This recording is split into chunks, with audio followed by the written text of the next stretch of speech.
දැන් මම වටද්දර පන්සලේ බෙහෙත් කරන අතරේ නුවරඑළියේ දිස්ත්‍රික්කයේ වෛද්‍ය මධ්‍යස්ථානයක් ආරම්භ කළා. ඒ වගේම කතරගම ප්‍රදේශයේ බෙහෙත් සාප්පුවක් ආරම්භ කළා. ලුණුගම්මෙහෙර. එතකොට හුඟක් ඈත ප්‍රදේශ. දැන් ඉතින් මම වේයන්ගොඩ වටද්දර පන්සලේ බෙහෙත් කරන අතර මට ගොඩාක් ඉල්ලීම් තිබුණා කන්තලේ තිරුකුණාමලය ප්‍රදේශයේ මේ වගේ බෙහෙත් සාප්පුවක් ආරම්භ කරන්න කියලා. එනිසා මගේ හිතවත් හාමුදුරන් නමක් 99 පන්සලේ තඹලගමුවේ උන්වහන්සේගේ බලවත් ඉල්ලීම පරිදි මම තීරණය කළා මෙම ප්‍රදේශයේ බෙහෙත් සාප්පුවක් ආරම්භ කරන්නට. ඒකට හේතුව මේ ප්‍රදේශයට සිංහල බෙහෙත් කරන වෛද්‍යවරයෙක් නොමැතිකම නිසා මේ ප්‍රදේශයේ අය තිරුකුණාමලේ ඉඳලා වේයන්ගොඩට මගෙන් බෙහෙත් ගන්න එනවා. ඉතින් ඒ ගැන කල්පනා කරලා වෙහෙස මහන්සි වුණත් මේ ප්‍රදේශය තෝරගත්තා. කන්තලේ ත්‍රිකුණාමලය පොළොන්නරුව අනුරාධපුරය වගේ ප්‍රදේශවල අය පවා මේ ස්ථානයට ප්‍රතිකාර ලබා ගැනීම සඳහා පැමිණෙනවා. අද පළමුවෙනි දිනය ඉතින් විශාල පිරිසක් සහභාගී වුණා. ඔව් දැන් මම අවුරුදු 40කට ආසන්න කාලයක් මේ වෛද්‍ය ප්‍රතිකාරය සිද්ධ කරන්න පටන් අරන් හැම ප්‍රදේශයකම මම ඒ රෝගීන් සුවපත් භාවයට පත් කරනවා. දැන් මේ තිරුකුණාමලේ කන්තලේ ප්‍රදේශයේ අද පළමුවෙනි දවසටයි වෛද්‍ය ප්‍රතිකාර මධ්‍යස්ථානයේ බෙහෙත් දෙන්න පටන් ගත්තේ. ඒ ප්‍රශ්නයට උත්තරේ තව සති දෙකෙන් මම මේ ස්ථානයට පැමිණෙනවා බෙහෙත් සේත් කිරීම සඳහා. එතකොට එන රෝගීන්ගෙන් අහලා බලලා තීරණය කරන්න පුළුවන් ඒ අය මොන වගේ උත්තරයක්ද දෙන්නේ කියලා. ඒ කියන්නේ පළවෙනි සැරෙන්ම මං විශාල රෝගී පිරිසක් සුවපත් භාවයට පත් කරනවා, සෑහෙන ගුණයක් ගන්නවා එකපාරින්. ඉතින් ඒ නිසා ඔබට ඒ ගැන සැකයක් තියෙනවා නම් ඒ ගැන දැනගන්න ඕන නම් ඊළඟ බ්‍රහස්පතින්දා සතියක් කර සතියක් වෙන බ්‍රහස්පතින්දාට ඒ රෝගීන්ගෙන් ඇවිල්ලා විමසන්න පුළුවන් ඔබට සෝය තියනවාද කියලා. 100ක් බැරි වුණාට විශ්නායු නොමැරිච්ච සෑහෙන පිරිසක් මම පළවෙනි සැරෙන්ම යම් ප්‍රමාණයක සහනයක් ලැබලා පෙනුම අරන් දෙනවා කියන එක මම ප්‍රකාශ කරනවා. නියත වශයෙන්ම මම තව සති දෙකකින් මේ ස්ථාන ප්‍රතිකාර එනකොට කරන්න එනකොට නියත වශයෙන්ම සෑහෙන ගුණයක් අරන් දෙනවා කියන එක මම ප්‍රකාශ කරනවා. මම සතුටු වෙනවා මගේ ජීවිතයේ මේ වගේ විශාල ලෙඩ ප්‍රමාණයක් සුවපත් කරන්නට වාසනාව උදා වීම පිළිබඳව. දැන් මේ වෙනකොට රටවල් ගණනාවකින් මගෙන් ප්‍රතිකාර ලබා ගැනීමේ පරමාර්ථයෙන් විදේශගත රෝගීන් එන්න පටන් අරන් තියෙනවා. මම හිතනවා තව ටික කාලයක් යනකොට විශාල වශයෙන් මගේ වෙදකම පිළිබඳව තව තවත් ප්‍රචාරය වෙලා ලොකු පිරිසක් සම්බන්ධ වෙයි කියලා මේ ප්‍රතිකාර ගන්න. මොකද අපිට ඕනේ ඇස් පිළිබඳව ඉන්න රෝගීන් සුවපත් කරන්නටයි. ඉතින් ඒ නිසා ඒ සුවපත් භාවයට ලබා දීම මට කරන්න පුළුවන් දෙයක්. ඉතින් ඒ දේ ඔබ ලබා ගන්න පුළුවන් නම් මම ලද වාසනාවත් ඒකයි කියලා කල්පනා කරනවා.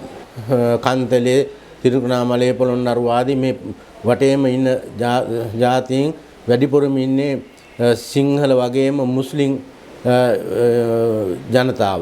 ඉතින් ඒ අය අපට සම්බන්ධ වෙලා විශාල පිරිසක් ඉන්නවා. එතකොට ඒ මුස්ලිම් ජනතාවත් සිංහල ජනතාවත් හැමදෙනාම අපි ජාතියක් ආගමක් ભેදයක් ලෙඩවලට නැහැ, වෛද්‍යවරුන්ට නැහැ. වෛද්‍යවරයා කියන ඕනම කෙනෙකුට බෙහෙත් කරලා ජීවය ලබා දෙන එක. එහෙම නැත්නම් ඇස් පෙනුම ලබා දෙන එක. ඒ දේ මට කරන්න පුළුවන්. මම ඒ නිසා ඕනම ජාතියකට බෙහෙත් කරලා සුවය ලබා දෙන්නට මට හැකියාව තියෙනවා කියන එක මම මතක් කරනවා. ඔව් මම ඉස්ලාම් මතක් කරන්න ඕනේ ඇස් රෝග වැඩි වෙන්න ප්‍රධානම හේතුව අද කාලේ නම් මේ තද අවුරශ්මියත් එක්කලා මේ කාලේ බොහෝම තද අවුවක් තියෙන්නේ. ඊළඟට කණ්ණාඩි පළඳින එක.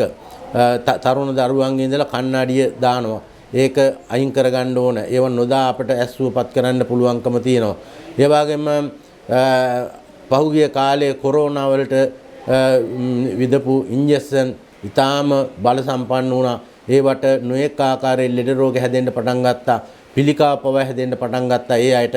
ඒ වගේම ඇස්වල පෙනුම තියෙන අය මාත් එක්කලා සඳහන් කරලා තියෙනවා හරියටම කොරෝනා ඉන්ජෙක්ෂන් එක ගහපු දවසේම හවස ඇස් දෙක පේන්නේ නැතුව ගියා කියලා. ඒ වගේ හුඟක් අතුරු ආබාධ එන්න පටන් ගත්තා.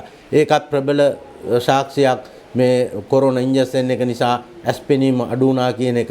අපි නම් කොහොමටත් ඔයාට විරුද්ධයි. එදත් අපි කොරෝනා වලට පවා සිංහල බෙහෙත් හදලා දුන්නා. නමුත් කිසිම රජයකින් ඒවා පිළිගත්තේ නැහැ. ඒවා පිළිගත්තා නම් මෙච්චර වටින රටක වටින ඖෂධ තියෙන රටක් මේ ලෝකෙ කොහෙවත් නැහැ. ඒ වයින් සුව කරන්නට පුළුවන්කම තිබුණා. රටේ අවාසනාවට ජනතාවගේ අවාසනාවට මේ සියලු දේවල් අපට උද්දීපනය කරගන්න ඉදිරිපත් කරගන්නට නොහැකි වුණා. ඒ ගැන කනගාටු වෙනවා. ඒ නිසා මම දෙන එකම අවවාදය තරුණ දරුවන්ට කණ්ණාඩි දාන්න එපා, ඌවට යන්න එපා, නිදි මරන්න එපා. මෙන්න මේ දේවල් ටිකක් කල්පනා කරලා ඇස් රෝග සුව කරගන්නට වෙහෙස මහන්සි වෙන්න කියලා මතක් කරනවා. ඔව් ඇත්තම කියනවා නම් මට තෙල් වලට විතරයි මම වියදම ගන්නෙ. එහෙම නැත්නම් ලොකු මුදලක් මම අය කරන්නේ කිරීමක් කරන්නේ නැහැ. අර දුර බැහැර ඉඳන් එනකොට යන වියදමට මුදලක් බුලත් අතට ගන්නවා. ඒ අරින්න ලොකු සහනයක් මේ ලබා දෙන්නේ අපි ගේ බලාපොරොත්තුව මිනිසුන්ට තියෙන මේ ආර්ථික ප්‍රශ්නත් එක්ක සුවපත් භාවයට පත් යන ලක්ෂ ගණන් මිනිසුන්ට දෙන්න සල්ලි නැහැ. ඉතින් ඒ හින්දා මට පින් සිද්ධ වෙන්නත් එක්කලා මම ඒ බොහොම සුළු මුදලකින් ඒ ඇස්සුවපත් කරන්නට ඉදිරිපත් වෙලා තියෙනවා. ඉතින් ඒක මම ලද භාග්‍යයක් කොට සලකනවා. අපහසුයි එක එක කාලෙන් කාලෙට පෑවිල්ලට මැරිලා යනවා, වරුසාවට මැරිලා යනවා. ඒ වගේ බෙහෙත් ඖෂධ ಜಾති තියෙනවා. නමුත් මම අපේ ගමේ මම වෙදකම් කරන වටද්දර ප්‍රදේශයේ ජනතාව හුඟක් අය මට බෙහෙත් හේත් හොයලා දෙනවා. මගේ පොඩි හාමුදුරන් වහන්සේලා ගෝල හාමුදුරන් වහන්සේලා 10ක් 15ක් ඉන්නවා. ඒ අය ඉන්නේ දුෂ්කර පළාත්වල ප්‍රදේශවල. ඒ ප්‍රදේශවලින් ඒ අයගේ දෙමව්පියන් මට බෙහෙත් හේත් හොයලා දෙනවා. ඒ වගේම අපිත් වෙහෙස මහන්සි වෙලා බෙහෙත් ටික හොයා ගන්නවා. පළාතේ හාමුදුරන් වහන්සේලාත් මට හුඟක් උදව් කරනවා බෙහෙත් හොයන්න. ඉතින් මේ වගේ දේවල් නිසා මට වාසනාවක් තියෙනවා යම්කිසි ආකාරයක සහනයකින් යුක්තව මේ වෛද්‍ය ප්‍රතිකාරය සිද්ධ කරන්නට හැකියාව ලබා දීම. ඒ බෙහෙත් ඖෂධ සම්පූර්ණ 100%ම ස්වභාවිකයි. 100%ම ස්වභාවික ඖෂධ. ඒවා අපිම හොයාගෙන මම නිරීක්ෂණය කරලා පරීක්ෂා කරලා තමයි ඒ ගේන සියලු බෙහෙත් නිවැරදි ආකාරයට යොමු කරවන්නේ ලබා දෙන්නේ. මම මේ වෙනකොට 1,25,000ක් විතර ජනතාවක් සනීප කරලා තියෙනවා. මට මගේ බලාපොරොත්තුව මම වැඩි කල ජීවත් වුණොත් මගේ බලාපොරොත්තුව ජීවත් වෙනකන් මට ලෙඩ්ඩු ගොඩක් ලැබෙන්න ලෙඩ්ඩු සුවපත් භාවයට මම ලබා දෙනවා. ඒ අය සුවපත් කිරීම තමයි මගේ එකම බලාපොරොත්තුව.